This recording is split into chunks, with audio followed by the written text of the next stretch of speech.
Hello అండి, అందరికీ నమస్కారం. ఇవాల్టి వీడియోలో చాలామందికి ఇష్టమైనటువంటి నోరు నుంచే కరకరలాడేటువంటి జంతికలు తయారీ విధానం చూపించబోతున్నాము. దానికోసం ఏ విధంగా తీసుకోవాలి అన్నది కరెక్ట్ కొలతలతో మీ ముందు ఉంచబోతున్నాను. ఇంకెందుకు ఆలస్యం, చూసేయండి వీడియో. దీనికోసం అయితే బియ్యపు పిండిని, అదేనండి వరి పిండిని మనం నీట్గా శుభ్రం చేసుకొని దాన్ని పౌడర్ పట్టించిన తర్వాత 4 గ్లాసుల బియ్యం పిండికి 1 గ్లాస పుట్నాల పిండి, అదేనండి పప్పుల పిండిని తీసుకోవాల్సి ఉంటుంది. ఇది మనకి ఫస్ట్ మెజర్మెంట్స్. మళ్ళీ ఒకసారి చూడండి, 4 గ్లాసుల బియ్యం పిండికి 1 గ్లాస పప్పుల పిండిని తీసుకోవాలి. ఇలా యాడ్ చేసుకోవడం వల్ల మనకి జంతికలు అనేవి చాలా స్మూత్గా గట్టిగా ఉండకుండా ఉంటాయి.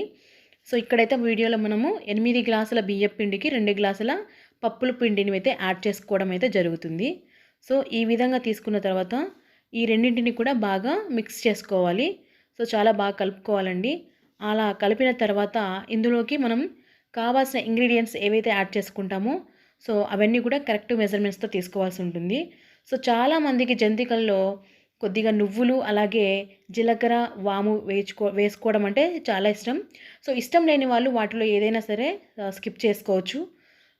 ఇక్కడ ఈ తీసుకున్నటువంటి వాటిలో మేమైతే ఈ వీడియోలో నువ్వులు యాడ్ చేసుకున్నామండి, అలాగే జీలకర్ర, వాము కూడా కొద్దిగా యాడ్ చేసుకున్నాము. వాము జీలకర్ర ఏంటంటే మనకి డైజెస్టివ్ ప్రాబ్లమ్స్ రాకుండా, తీసుకున్నటువంటి జంక్ ఫుడ్ అయినా కానీ ఇదైనా కానీ దాంట్లోంచి కొంచెం అన్నా కూడా మనకి హెల్త్ ఉండాలి కాబట్టి ఇక్కడ నువ్వులు అలాగే వాము జీలకర్ర అనేది యాడ్ చేసుకోవడం అయితే జరుగుతుంది. వాటిని అయితే మేము ఏమీ అవసరం లేదు, ఎందుకంటే మనము జంతికలు వేసేటప్పుడు ఆల్రెడీ అవి మళ్ళీ మనకు ఆయిల్లో ఫ్రై అవుతాయి కాబట్టి వేయించాల్సిన అవసరం లేదు, అలాగే డైరెక్ట్గా యాడ్ చేసుకోవచ్చు. సాల్ట్ అయితే యాడ్ చేసుకుంటున్నాము. ఇవన్నిటిని కూడా మనం బాగా మిక్స్ చేసుకోవాలి. సాల్ట్ అన్నది అలాగే చిల్లీ పౌడర్ అనేది మీ టేస్ట్కి తగ్గట్టు మీరు వేసుకోవచ్చు. కారం ఎక్కువ అవసరం లేదు అనుకున్న వాళ్ళు తక్కువ వేసుకోవచ్చు అండి. కారం ఎక్కువగా ఉంటే కూడా తినడానికి మనకి బాగోవు జంతికలు అన్నవి. మనకి ఇష్టానుసారంగా కొంచెం కారం ఉప్పు వేసుకోవచ్చు. అదేవిధంగా సాల్ట్ అన్నది కూడా ఒకవేళ మనకి అడ్జస్టబుల్ కాకుండా ఉంటే కనుక దాన్ని మళ్ళీ మనం వాటర్ యాడ్ చేసుకునేటప్పుడు చూసుకొని టేస్ట్ అనేది చూసుకొని యాడ్ చేసుకోవచ్చు అండి. ఈ వీడియోలో చూపిస్తున్నట్టు విధంగా మొత్తం అంతా కూడా బాగా కలుపుకోవాలి.